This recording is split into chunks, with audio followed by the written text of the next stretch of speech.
Well, our next guest is a director at PetroQuest, not the North American energy company that many of you may have heard of, but a UK-based, or the Isle of Man-based explorer, who has not only interests in some interesting parts of the world, but also has a very different business model to just about any other explorer that we know of. Barry Wood joins us now. Barry, it is an interesting concept because PetroQuest is a privately owned company. You said it's a kind of glorified family firm.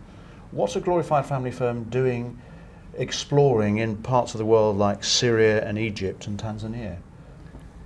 It goes to my background. I initially trained in Shell Canada, and it was interesting. I almost had to quit Shell before I ever worked in Alberta, even though I was living there, because I worked all the international, the Arctic, the West Coast, the East Coast. So my background has always been sort of the big picture and how to explore and bring things on stream in a 20-year cycle. Then I went with Marathon Oil overseas for 16 years, of which I was out of Singapore, London, Houston, Damascus, Cairo, and Tripoli, Libya, as either new ventures manager or general manager or exploration manager. So you've got the big picture. You worked with big oil. You've been very successful in that. But there's one thing that bugged you, that there was, you're doing some drilling in Syria, and you thought there was something there, but you didn't find it, and it kind of bugged you, and you retired, and then you decided, well, I'm going to actually explore it again, but you did it in a rather unconventional way. It meant going to Oxford University rather than going back to Syria. I was very fortunate in that my time in Syria, I got to befriend a lot of the government people. They're very kind people, and at the time Syria was needing some more exploration. So I said, look, you give me the G&G data for the entire western part of the country, I'll work it up, and then we'll see if we can bring in some exploration people. So I did that, and I had some friends at Oxford, and they said, come on in, and they gave me an office. And I did due diligence to the data. It took a long time, two and a half years. And in the end, they said, well, why don't you just write it up, and we'll give you a DPhil. Yeah, but it wasn't just the DPhil. I wasn't there for you the also DPhil. got the possibility of actually exploiting an area where you had previously failed. Tell us about that. I completely rewrote the basin model for Syria, which in fact actually extends across most of the Eastern Mediterranean, which is an interesting area now. And with this new model, I actually took a flyer and went down to Tanzania at a time again when explorers had left, really. Shell left in '91, Tanganyika left in 2000, I came in 2001, and there was nobody operating really. Aminex had a small little operation going, and Songa Songa had not yet come on stream, but it was working at it. And what did you find there? And I applied my new basin model, and we put an X on the ground, and we brought in Morelli Prom, who had the drilling capacity, had their own drill rigs, and they financed it, and they trusted my G&G work. We drilled a well without shooting any more data, and we had a discovery on the first well. A well called Karanga number 1, which is 30 kilometers south of Dar es Salaam. Yeah. We went on to drill 4 more wells with 2 more successes, and we stopped drilling in 2010. Morel had spent a fair bit of money, and I appreciate all that. For my effort in the G&G work, I was carried.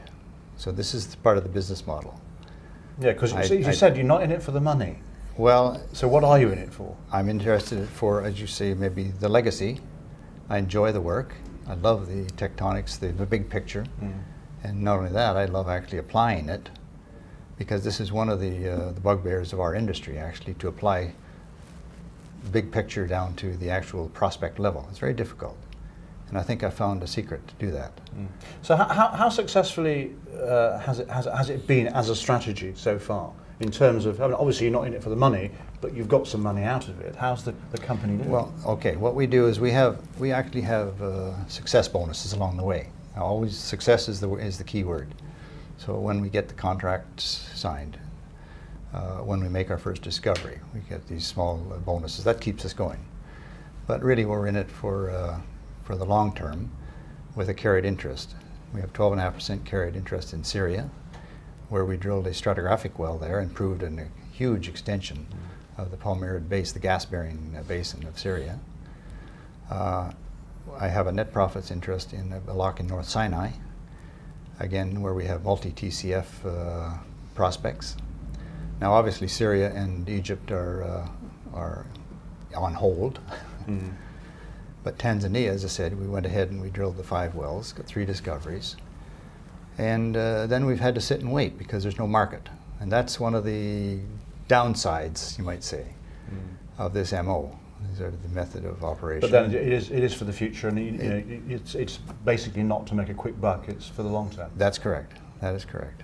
And so is there one thing that you could actually, one bit of advice you could give to the people who are here at this conference, they're all trying to find new reserves, areas where that it hasn't been possible before. You seem to have got some kind of secret sauce as a result of your defill. You've actually worked a new way of working the data.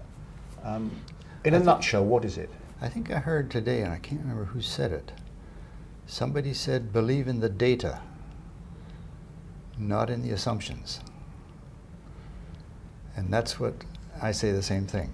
There's too many people tend to be model driven. Now obviously I am, but I've created a model from data. Whereas often in our tectonic story, our big picture story, we don't really understand it, so we create a model and then hopefully over time it will be tested. That's what I'm saying, that most people haven't been able to take from the big picture down to the drill site. And that's the key to it. Yeah. So for me, it's exciting to, especially like Tanzania, it was the first discovery in 25 years. We hit it on the first one. Yeah. And all because you just shifted the way you looked at it. I believe that. Now our industry loves serendipity, and maybe it was, but to follow that up with 2 more discoveries in the same area that had been drilled by Shell, the big ones, Shell, Amoco, Texaco, they had all tried. But they were dragging a model from West Coast to East Africa. And that's not the model. So listen to the data is what counts, and maybe some of the big companies might be beating a path to your doorstep at PetroQuest from now on. Right, Barry Wood, thank you very much indeed for joining us. I appreciate the time you spent.